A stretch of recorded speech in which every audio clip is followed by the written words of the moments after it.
I got the horses on the back. And that, and I did that.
I'm gonna take my horse to the old town road. I'm gonna ride till I can't no more. I'm gonna take my horse to the old town road. I'm gonna ride till I can't no more. I got the horses on the back, and that, and I did that. Oh God, I'm sick of this fucking moron. Fuck's sake. We're only, we're one day into 2025 and we've already had to put up with Cecil's stupidity. But let's hear what he has to say. This is something to do with this alternator that he changed. Was it 3 weeks now?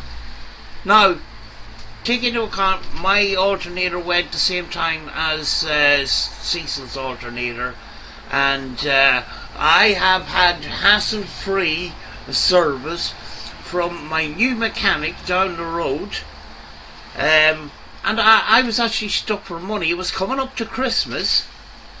I brought the car to the mechanic. I told him what the story was. The car wasn't charging, the alternator seems to be fucked. So this mechanic, who I haven't met before, dropped everything. I don't mean dropped everything.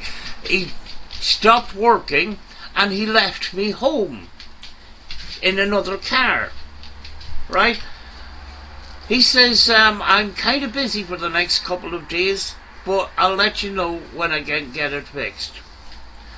The next morning at 11:30, I get a phone call from the mechanic, and he says, your alternator's fixed.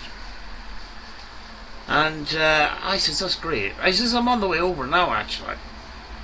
So not only did I get the car fixed in very, very quick time, I got it back to the house without having to leave my house. And guess how much it cost me? It cost me £70, British pounds. 70 British pounds, because I says, he give me an option of doing it very, very cheaply or doing it very expensively, which would mean a brand new part. So he went to our local scrapyard, who had a part exactly the same, stuck it in it, brought it over. Job done. Hasn't fucking missed a beat since. But Cecil, on the other hand, doing the DIY, he seems to have made a mess of this, and he's in a whole bunch of flipping trouble because he couldn't check part numbers. Here we go. And make sure that you're getting the right part number. Here, hold on a second. You check and make sure that you're getting the right part number. Well, that's what you should have done in the first place. Because my wife's 2003 Toyota Highlander Limited V6 four-wheel drive. She needed an alternator. Yeah, exactly the same time as I needed an alternator for my Skoda Fabia. Right. It was old. It was the original alternator from when they bought the car. Whoever the original owner bought the car. Okay? Okay, so I'm not going to say which AutoZone because I don't need my haters trolling me. Well, you know, it's you know, at this point, you know, Cecil, he likes to dox people. You're already doxing somebody. But one AutoZone I do go to and one I won't unless I absolutely have to. But this is what they did.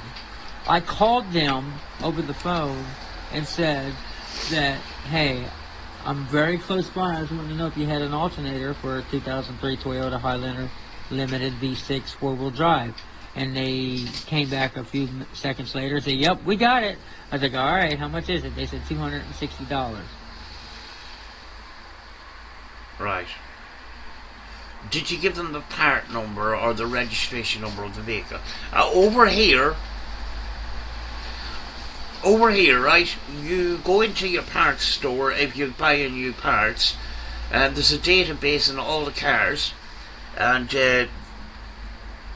usually a registration number is very important. Because I recently got sold a battery that was smaller than the original battery on the car, because I didn't have a registration number for the vehicle. You know, that's not their fault, that was mine. I was like, all right, I'm on my way. Get it ready for me. And I get there and just walk in, told them I'm here for the alternator. They take me to a cash register, ring me up, boom, bought it, leave. I go to Hetty's car, and I get the old one out, and I bring it back to AutoZone. Now, and did you check the part number? Thinking about it, and I sold them our old one that was bad for $40, because they'll buy the old one from you for $40.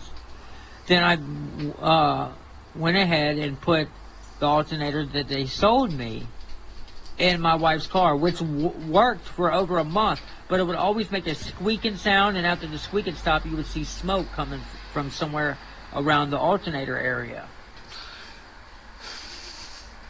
Did you check that the part was exactly the same as the other part by checking the number?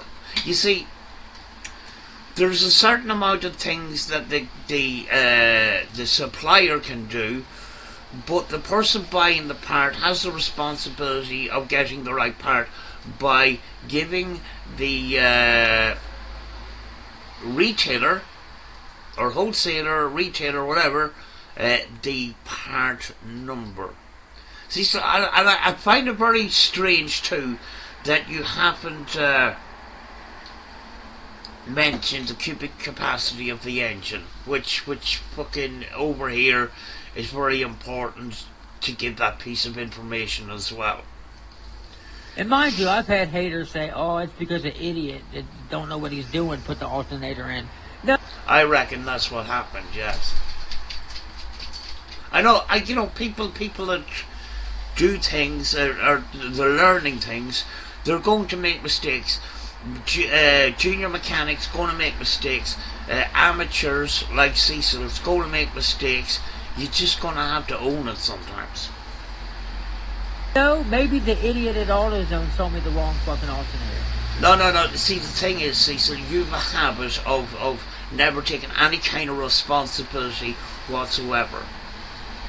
Maybe the guy at the AutoZone sold you the wrong part, but you had the responsibility of putting the right part into your car, which you didn't do, because you didn't check the part number. Maybe that's what the problem was. But it worked for over a month. So I'm going to tell you what they did. The part number I needed was 12299. That's the alternator for the Toyota Highlander Limited V6 four-wheel drive. And that's 130 amps. Okay? Hold on a second, Cecil. Hold on. If the alternator is close enough, the belt wheels are similar or the same, the belt shouldn't squeak. The very fact that you tell me that the belt squeaks tells me that there was something wrong with the install. You had mentioned too before that it was tightened too much.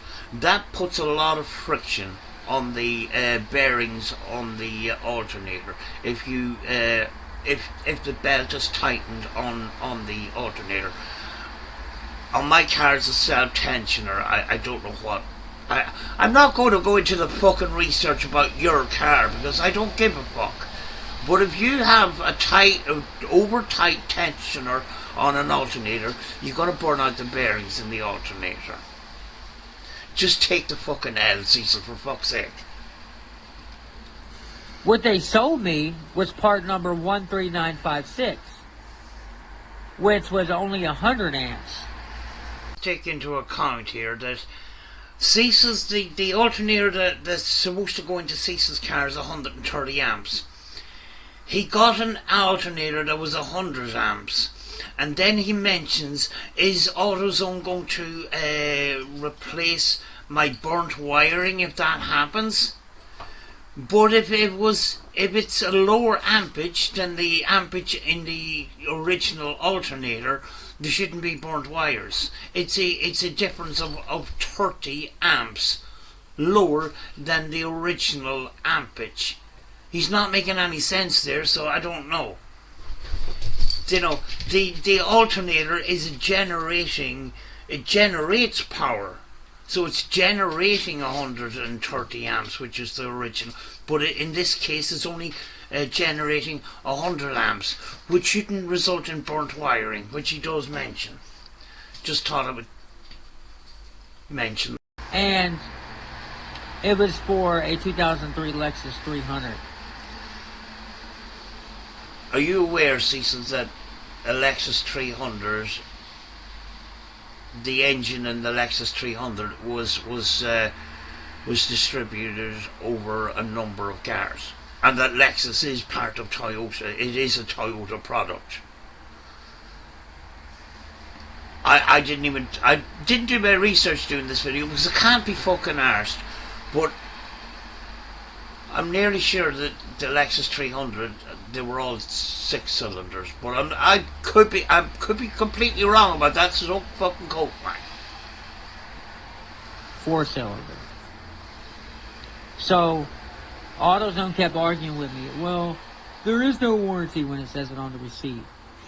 And then once I called the other AutoZone that I trust and go to all the time, who always helps me, who's good people, this guy right here, who I'm going to put a good review in for, they gave me all this information and told me what part I needed and what part they gave me. So once I called the AutoZone that sold me the wrong alternator and gave them all this information, they couldn't argue with anything I said. And they said, well, we can't give you a refund, but we can replace the part for you. So tomorrow the part will be here and you can pick it up and bring the old part in. But here's the thing, Cecil, you filmed yourself after fixing the alternator, and there was this squeak, and then you said that you tightened the belt too tight. If you go around with a belt that's too tight on an alternator, like I said, you're going to burn out the alternator and possibly the bearings. That's not on AutoZone. That's on you. Boom. So there you go. My wife's car will be fixed tomorrow. Hopefully they sell me a good alternator and it's not the wrong alternator. I will be checking the part number. And you know, if any small discrepancy whatsoever, I'm going to call you a fucking idiot. See, so you've got no respect for people at all. You don't need to fucking resort to fucking calling names every fucking time. See, that's one of the reasons why people fucking hate you. So, some of you people who work at AutoZone, your managers need to be on your asses making sure that you're selling the right parts to people. Because sometimes an idiot comes into the AutoZone and doesn't give the proper information. And it's your fault. Cecil, you didn't give the right information. You didn't even have the alternator out. You didn't know what the part number was. You possibly didn't even fucking check on a computer, which you have in your house, for the right fucking alternator number. See, fucking maybe there was a mix-up in AutoZone. I doubt it very much, but you've got a responsibility of buying the proper part by giving the proper information, which you didn't seem to have done. Is AutoZone going to replace the burn up wires and every other thing that goes wrong with my wife's car? No, Cecil. You see, it's very, very easy for you to come on here and say that they fucked up. I would love to hear the phone call between you and AutoZone when it came to ordering that part, because I know it didn't go as smoothly as you fucking think. You know? Oh yeah, we got it here. I bet you didn't even fucking know the part number before you fucking started out doing the job. Brakes, because these idiots didn't want to put the blunt down and fucking focus enough to get the right part for somebody. And here you are again, you know, fucking accusing your AutoZone of abusing drugs. See, so this, I mean, like, when you resort to that kind of fucking insults, you must, you know, you automatically know that you that fucked up, because you can't take responsibility for anything. You've got a pattern of doing that. So, you know, when it comes to you and the supplier, I'm going to go with the supplier, to be honest with you, because you know, you always seem to turn into the victim in every fucking situation, and it's very, very alarming actually that it happens every fucking time that somebody else has done you wrong.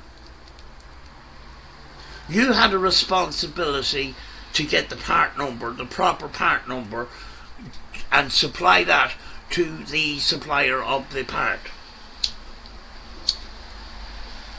You expecting the supplier to give you everything. You know, there's so many different brands of cars out there. You have to come in and you have to fucking order the right part.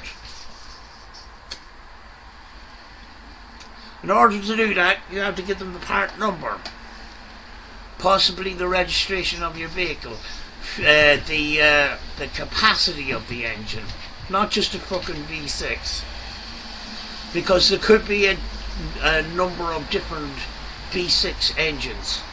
I'm not going to go into fucking research to see how many different size fucking engines has a V6 in it. I don't give a fuck. But I find it very, very strange that you have this pattern of being the victim every time there's a situation, and it's always somebody else's fault, and they're idiots. You know, it's just, it's at this point, it's just fucking boring at this point. Who gives a fuck? Why did you feel the need to come on fucking YouTube and whinge and cry about it? Because you've got no content. You know, at this point, it's just fucking boring listening to you. You are a bore. You've got nothing to fucking bring to the table. Nothing at all. The only times that you're funny is when you intend not to be funny. You know, it's just the same cycle of fucking bullshit and blaming other people, and I'm fucking sick of it, Cecil. I'm not going to dog AutoZone because I have... Well, you did. That's what you fucking did. You know, it's all their fucking fault, but, you know, I didn't have the part number, so, you know, but that wasn't my fault. They should know the part number when I explain it to them in a vague sort of way. Get the fuck out of here, Cecil. Have good people that work at good AutoZones that's always taking care of me. For this one specific AutoZone, though, and I'm not even going to say who they are, because they owe me a better alternator. You know who you are. You started watching AutoZone fucking videos before you made this. Do you know? Companies make mistakes all the time. They don't feel the need to fucking come on here and whinge and cry about it all the fucking time. See, so I'm sick of whinging, you know. I'm sick and tired of your fucking excuses. You fucking not taking any responsibility whatsoever. Cecil, the information that you've given me from videos is that you put the alternator in wrong. You over tightened the tensioner and you burnt the fucking alternator. Possibly the bearings. If you over tighten a belt, and I did see that there was a fucking manual tensioner on that car, so you over tightened it, you burned the fucking alternator out. That's what you did. More modern cars have a self tensioner. There was a bolt on the end of the alternator, Cecil, where you adjust the tension of the fucking belt. You showed it on a video yourself. And then you showed a video of that fucking belt squeaking hard. Makes me fucking believe that you over tightened that belt and you burnt that alternator because you put too much pressure on it. So be careful, guys, when you go to AutoZone. Make sure you're getting the right part number before you even show up. Well, why didn't you do that in the first place? Why are you fucking making a video on fucking... Oh, make sure you get the right part number. That's not what you fucking did, was it, Cecil? But you wouldn't take responsibility for it. You know, in a way, you're kind of fucking taking responsibility, but you're doing it in a sneaky sort of way. But you're fucking putting all the blame on the fucking supplier. You're the one that fucked up, Cecil. Because some of these people are smoking weed and they're lazy. No, Cecil. I don't think AutoZone is going to be take too kindly to you calling them weed smokers on the job kind of thing. That's another... oh God, I'm only awake. Defamation of character, Cecil. You know what you have a habit of doing. I mean, like, you know, take the Kanika Jenkins fucking case where you fucking accused her friend of killing her. You know, and you won't take any responsibility for that. That woman could go and turn around and sue you. So could AutoZone. But you don't give a fuck, do you? Because you think that you're beyond responsibility. I hope in 2025 that you have to take responsibility for something and you fucking step in shit. Because I'll be there for it. So fuck you, Cecil. Fucking sick of this fucking shite. Hey, I heard Ryan Upchurch is looking for some farmer help.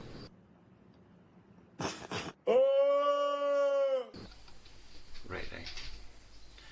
And you're the right person for the job. Right, let's put your best foot forward here, Cecil. I grow tomatoes on my porch. Oh dear Lord. He's already fucked up.